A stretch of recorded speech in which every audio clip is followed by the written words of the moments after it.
Último bloque del expediente. Vamos a contar por primera vez la declaración de Mariano Gonimarenko en la investigación por el asesinato de Luis Emilio Mitre. Mariano Gonimarenko era amigo de Luis Emilio Mitre, es la persona que, según las sobrinas Paula y Soledad, introduce la hipótesis de la pista familiar, introduce cuestiones sobre la pista económica. Pero también habla de la plata, ¿no? Claro, de las $50.000 cuestiones económicas. Sí. Y es la misma persona, exactamente, que en un momento, después de impulsar datos para investigar la pista familiar, se silencia y admite haber recibido dinero, eso dicen las sobrinas de Luis Emilio Mitre, que le paga un integrante de la familia. Conozcamos de lleno, si te parece, la declaración testimonial. Tenemos la declaración, vamos a leer frases, pero esta es la declaración completa. Son frases textuales para entender la declaración.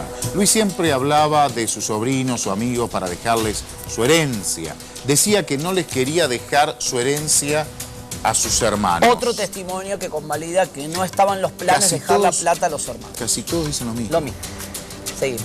En el último tiempo estaba organizando sus cosas como ser, buscando títulos de sus cuadros, pero desconozco si había empezado a escribir su testamento. Otro que habla del testamento.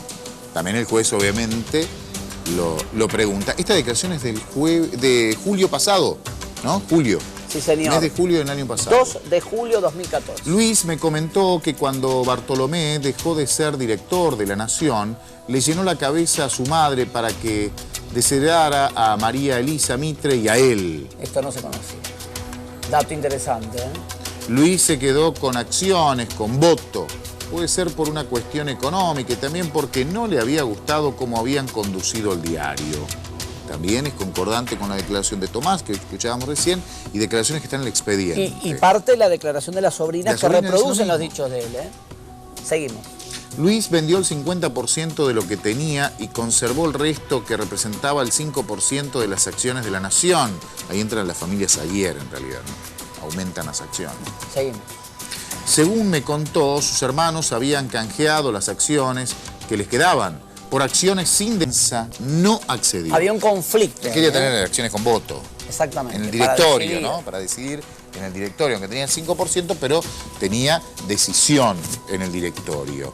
Luis Emilio responsabilizaba del estado deficitario a la nueva conducción del diario. Entiendo que a los Aguirre, esto está relacionado con la pista económica que hablábamos recién, ¿sí? Lo subrayo. El manejo del dinero de las empresas. Sí, y las triangulaciones, no andamos porque recién lo explicamos claramente y lo explicó Tomás también.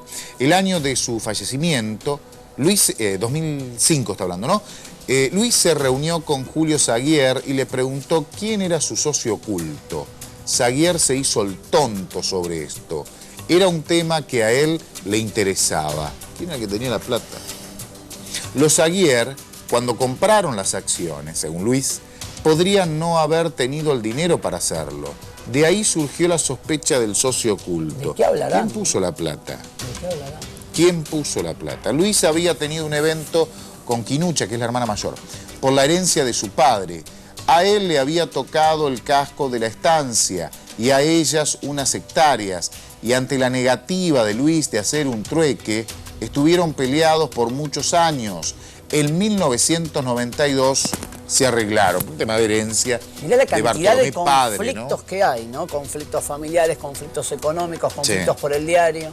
María Elena me dijo que había ido a un brujo y que le había dicho que los autores del homicidio de Luis habían sido un grupo de masones desde el exterior. Otra hipótesis que se suma, pista familiar, pista económica, los masones desde el exterior, dice Mariano Gonimarenko, en testimonial. María Elena insistía en que nadie debía hablar con los medios. Son gente de los medios, no hablan con los medios para denunciar o para pedir que se investigue el asesinato de Luis Emilio. Félix, el hijo de María Elisa, tenía la creencia de que quien había matado a Luis Emilio era Bartolomé Mitre. Acá hablan ya directamente de autoría material, entiendo, pero suena como descabellado, un tipo de 70 años para esa fecha, ¿no? Lo dicen los sobrinos. Sospechan que lo habría mandado, esa sensación, ¿no? Estamos leyendo textual, tenemos los papeles, por eso los mostramos y le leemos frases textuales. Félix me dijo que cuando fueron a reconocer el cuerpo, Bartolito y él se dio cuenta que había sido su tío Bartolomé Mitre. Se lo vio en la cara o en los ojos a Bartolomé. Acá hablan directamente de una autoría material, ¿eh? Obviamente que es por dichos de terceros o sensaciones. Son sensaciones, no hablan de nada puntual. No. Félix me dijo textual, así está en la causa. Si lo pensás tiene sentido, ya que gracias a la acción de Luis Emilio y María Elisa, Bartolito pasó de ser dueño y jefe en el diario a ser empleado y tener que explicar por qué llegaba tarde o llega tarde. Mirá qué razonamiento, también interesante para tener. Pero son sensaciones. Sí, obviamente, acá son dichos, ¿eh? No hay una evidencia.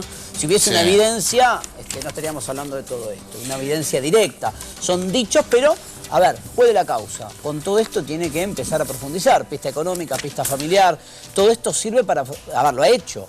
Y tomó la causa en 2014 y arrancó de nuevo, Esta declaración, la que estábamos leyendo, algunas frases, las más importantes, muy extensa, son varias fojas, va de la 4228 a la 4234 y vuelta. Son 12 carillas. 12 carillas. Fue realizada el 2 de julio del año 2014, a mitad del año pasado, y en presencia estaba el juez, y en presencia de dos abogados, Mullén y García Martínez, en representación de María Elena Mitre, querellante, que estuvieron presentes al momento de esta declaración. Pero hay más, son varias las declaraciones que en realidad sorprenden y mucho. La pregunta es si a partir de ahora, con todos estos elementos que tiene la causa desde mediados del año pasado, el juez va a profundizar una pista. Las tiene a mano, tiene la pista económica, la pista familiar, tiene conflictos latentes, tiene un testamento, tiene gente que dice para mí lo mató tal y gente del entorno. Veremos qué pasa. Vamos a ver qué es lo que ocurre. Llegamos al final del expediente, este caso lo vamos a seguir. Obvio. Hay más testimonios, hay más sorpresas en la causa, lo vamos a continuar en los próximos días. Déjame agradecer a la producción, César Villanueva, Diego Recchini, Ignacio Ramírez. Gracias. Muy buen fin de semana, gracias. Chao.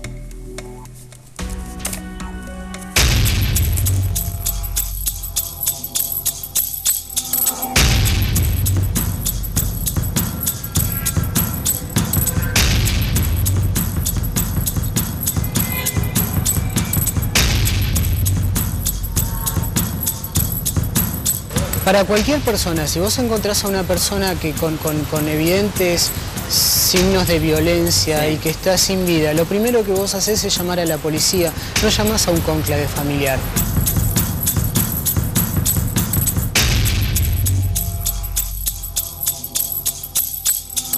En marzo del año pasado declararon a la marca Mitre, que son las hijas de María Elena, la querella. Sí. Que dudan de la familia, ¿Cómo? que le preguntó a la madre por qué demoraron tantas horas, la madre no le supo responder. ¿Quién duda de la familia? Ellas mismas, las mismas hijas dudan de la madre. Las propias sobrinas. Las mismas hijas de María Elena le dicen, mamá, ¿por qué demoraron tantas horas en llamar a la policía?